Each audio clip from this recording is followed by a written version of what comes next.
នថ្ងៃមុនមិនដេចបងថាបអូនថ្ងៃមុនថាបអូនព្រោះបងស្រឡាញ់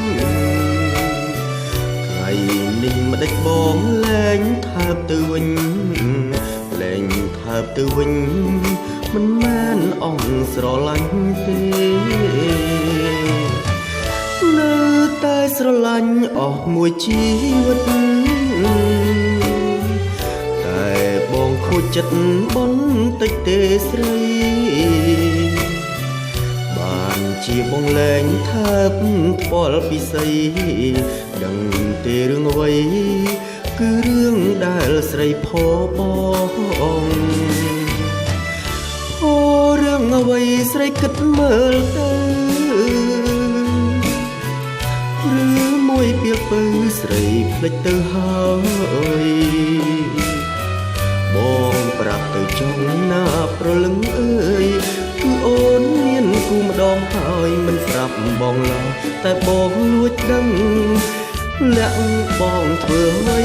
បងឈឺចិត្តណាស់អ្នកណាផបងតែប៉ះនួនល្អងបងអត់ទោសអើយត្រូវអូនប្រយ័ត្នថ្ងៃមុខថ្ងៃក្រោយបងមិនបណ្ដោយឲ្យអូនផោតាមចិត្តទេ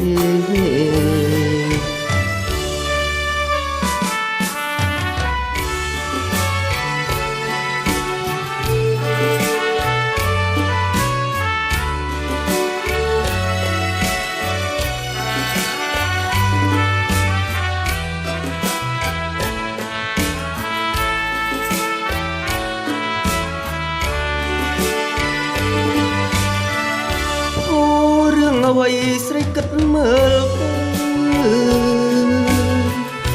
ឬមួយពីលពៅស្រីភ្លេចទៅហើយបងប្រាប់ទៅចង់ណាប្រលឹងអើយគឺអូនមានគូម្ដងហើយមិនប្រាប់បងឡើយតែបងលួចដឹងលាក់បងធ្វើអ្វីបងឈឺចិត្តណាស់អ្នកណាផបងប៉ះនួនល្អងបងអត់ទោសអើយ